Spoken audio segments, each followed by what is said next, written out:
First నుంచి కూడా మనం వెయిట్ చేస్తూ ఉన్నాము. నందమూరి ఇంటి తనయుడు, నందమూరి ఇంటి వారసుడు నందమూరి రామకృష్ణ గారు ఇప్పుడు మాట్లాడవలసిందిగా కోరుకుంటున్నాము. ఉదయం నుంచి కూడా ఇంత టైం మన అందరి కోసం కేటాయించారు.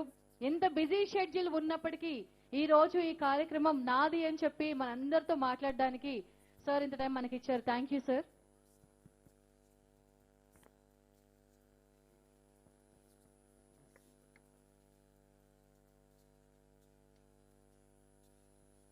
శుభదినం అందరికీ.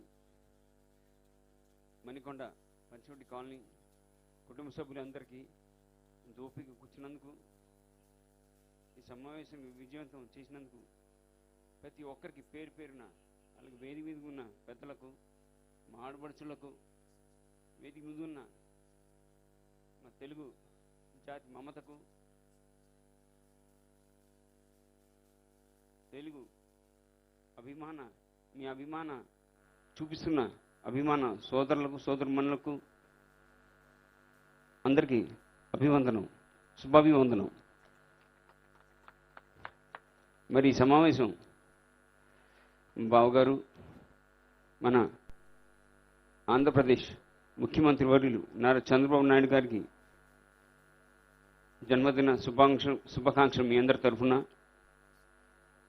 అందరూ మాట్లాడేశారు, ఏం లేదు చెప్పడానికి, ఏదో రెండు ముక్కలు మాట్లాడదామని.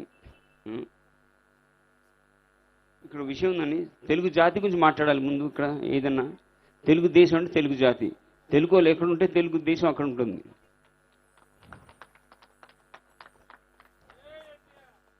జేఎన్టీ అండి. థ్యాంక్ యూ అండి రామప్రసాద్ గారు. నేను మొన్న పోయిన సంవత్సరం నవంబర్ నాడు 2024 నవంబర్లో నేను విదేశాలకు వెళ్ళాను, అమెరికాకి వెళ్ళాను. ఒక నెల 4 వారాలు ఉన్నాను అక్కడ. డాలస్ వెళ్ళాను, ఆరిజోనా, పలు ప్రాంతాలు తిరిగాను. అక్కడ చాలా గర్వకారణం ఏంటంటే, అక్కడ వెళ్ళిన తర్వాత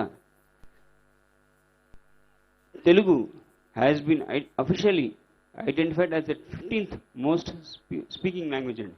అదంతా మనం చాలా గర్వకారణం. అంటే ఇక్కడ చాలా విషయం ఉంది. ఇక్కడ తెలుగు భారతదేశంలో ఎన్నో భాషలు ఉన్నాయి, తెలుగు ఒక్క భాష ఒకటే ఐడెంటిఫై అయింది. ఇన్ని భాషల కల్లా తెలుగు ఒక్క భాష ఒకటి ఐడెంటిఫై అయింది. అలాగే డాలస్లో కూడా తెలుగు భాష is been offered as a second language అండి.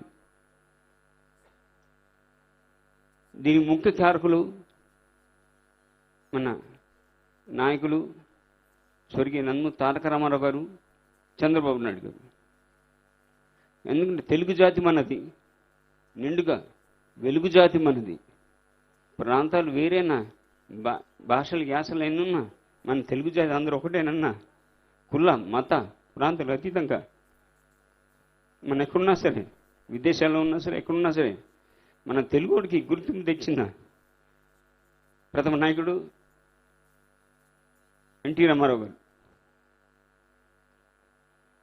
నేను ఒక తెలుగుడిని, తెలుగు బిడ్డను, తెలుగు దేశమే నా పార్టీ, రాజకీయ పార్టీ పెట్టి చేతి జేకుడు తెలుగోడా, గతమెంత ఘనగీతి కలవాడా అని మన తెలుగు జాతి ఔన్నత్యాన్ని ప్రపంచ నలుమూల వ్యాపింపజేసిన నాయకుడు ఎన్టీఆర్. అలాగే తెలుగు జాతికి, తెలుగు గుర్తింపు రాష్ట్రం ఉందని, ఒక రాష్ట్రం ఉందని, తెలుగుడు ఒక వ్యక్తి ఉన్నాడని గుర్తింపు తెచ్చిన నాయకుడు ఎన్టీ రామారావు గారు. ఆయన అడుగుజాడలు నడుస్తూ ఇప్పుడు నారా చంద్రబాబు నాయుడు గారు, వారు తెలుగుదేశం అధ్యక్షులు, పార్టీ ముందు రథసారథన వహిస్తున్నారు.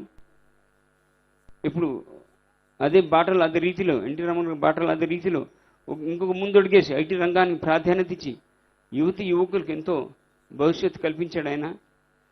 కాబట్టే విదేశాల్లో ఎక్కడున్నా సరే మన తెలుగు వాళ్ళు ఉన్నారు. అది ముఖ్య కారకులు నారా చంద్రబాబు నాయుడు గారు. మరి వారి మనకి స్మరించుకోవడం, మనందరం ఇక్కడ అందరం వాళ్ళ పుట్టిన జరుపుకోవడం చాలా మీరందరి మధ్యన చాలా ఆనందంగా ఉంది, అదృష్టం భావిస్తున్నాను. నాకు అవకాశం ఇచ్చిన మన చౌదరి గారికి, లీడ్ చేస్తున్న వారికి, ప్రతి ఒక్కరికి నేను సాయం చేస్తున్న రామప్రసాద్ గారికి ప్రతి ఒక్కరికి పేరు అందరికీ నమస్కారం తెలియజేస్తూ జై తెలుగుదేశం, జై చంద్రబాబు నాయుడు గారు, మరణం లేని జనం ఎన్టీఆర్, జై ఎన్టీఆర్.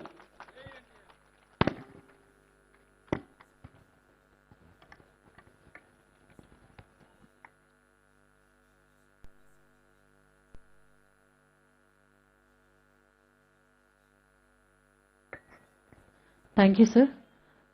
మరి నెక్స్ట్ ఈ రోజున 5 బుక్స్ రాశారు సిబిఎన్ గారి మీద. సో ఆ యొక్క పుస్తకాలని ఇంత చక్కగా రాశారు కాబట్టి లావణ్య గారు కూడా మాట్లాడవలసిందిగా కోరుకుంటున్నాము. డాక్టర్ ఇనగంటి లావణ్య గారు.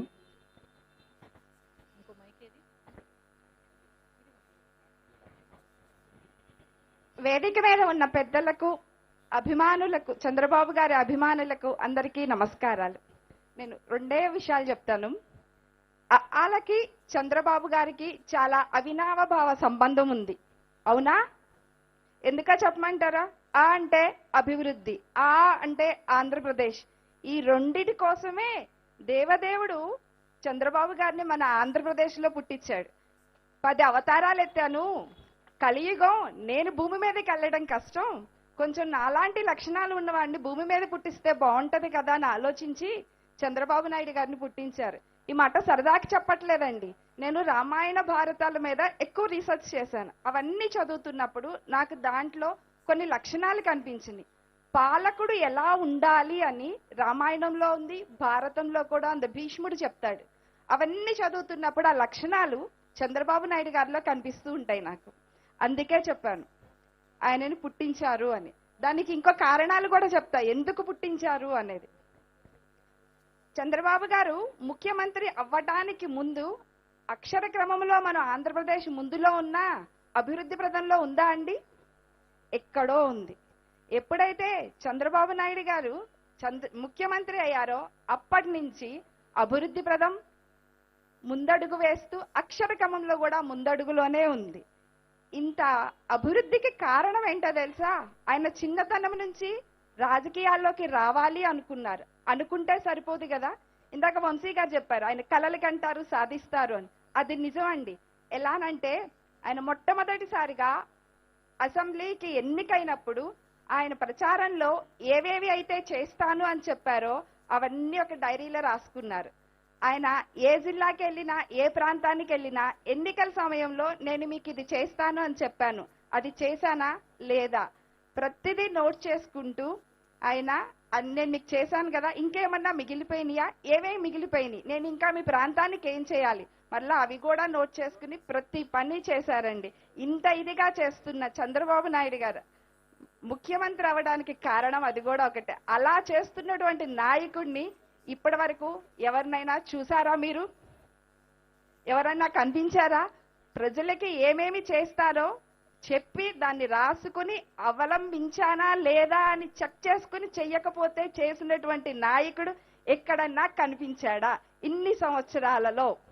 ఇంకొకటి, సహజంగా అందరం ఏం చెప్తున్నాం, మన రాష్ట్రానికి ఏదన్నా సమస్య వస్తే బాబు గారు ఏం చేస్తారని. కాదండి, దేశానికి ఏదైనా సమస్య వస్తే బాబు గారు ఎలా ఆలోచిస్తారు, ఆయన ఏం చేయబోతున్నారు, అది మాత్రమే ఆయన కోసం ఎదురు చూస్తారు. ఈయన ఆలోచన ఏంటి, ఇప్పుడు ఈయనేం చెప్పబోతున్నారు, ఈయనేం చేయబోతున్నారు, ఈయనేం చేస్తారు, దాన్ని మన రాష్ట్రాల్లో కూడా అవలంబిద్దాం. దానికి ఉదాహరణలు మనకి చాలా ఉన్నాయి, ఇంకా రాబోతూ కూడా ఉన్నాయి. ఆయన ప్రవేశపెట్టినటువంటి వాట్సాప్ గవర్నెన్స్ ఇప్పుడు అన్ని రాష్ట్రాల వాళ్ళు చేయడానికి ముందుకు వచ్చారు. ఇంకొక విషయం చెప్తా, అందరూ చంద్రబాబు నాయుడు గారు నాస్తికుడు అంటారు. ఎవరు చెప్పారండి ఆయన నాస్తికుడు అని? పూజలు చేస్తేనే దేవుడి మీద భక్తి ఉన్నట్లా? కాదండి. అమ్మనమ్మ గారు చిన్నప్పటి నుంచి ఆయనకి ధర్మంగా ఎలా జీవించాలి అంటే అవన్నీ చెప్పి పెంచారు. వాటిని చక్కగా అవలంబిస్తున్నాడు. అప్పుడు ఆయన నాస్తికుడు అవ్వడు. దేవుడు పూజ చేస్తేనే భక్తుడు కాదండి, దేవుడు చెప్పినటువంటి ధర్మ మార్గంలో నడుస్తూ ప్రజలని కాపాడుతూ ఉన్నాడు. సహజంగా పాలన 2 రకాలు ఉంటుందండి, నియంతృత్వ పాలన, ప్రజాపాలన. చంద్రబాబు గారిది ప్రజాపాలన వ్యవస్థ. ఎందుకంటే ఆయన ఏ పని చేస్తున్నా మంత్రులకి, ప్రజలకి ముందుగా లీక్ చేస్తారు. ఇదిగో నేను ఇది చేయబోతున్నాను, అంగీకారమేనా, దాని గురించినటువంటి అభిప్రాయాలన్నీ తీసుకుంటూ చేసుకుంటారు. అందరి ఆమోదంతోనే ఆయన ఆ పనిని మొదలు పెడతారు. అలా చేసింది రామచంద్రుడు చేశాడు, ఆ తర్వాత చంద్రబాబు నాయుడు చేశాడు. అందుకే నేను ఎప్పుడు ఆయన్ని శ్రీరామచంద్ర రాజ్యం అనే అంట, చంద్రబాబు పాలనని రామరాజ్యం అనే అంటూ ఉంటాను. ఇన్ని కారణాలతో మనకి ఆ దేవదేవుడు చంద్రబాబు నాయుడిని అందించారు. ఆయనని అందించినందుకు ఆయనని చక్కగా చూసుకుందాం. 75 సంవత్సరాలు ఆయన మనకు సేవ చేశారు. ఆయనకి పుట్టినరోజు శుభాకాంక్షలు చెప్తూ ఆయన ఇంకా ఎక్కువ సంవత్సరాలు జీవించాలని, ఆయురారోగ్యాలతో ఉండాలని, మన రాష్ట్రం అభివృద్ధికి పాటుపడాలని కోరుకుంటూ సెలవు తీసుకుంటున్నారు.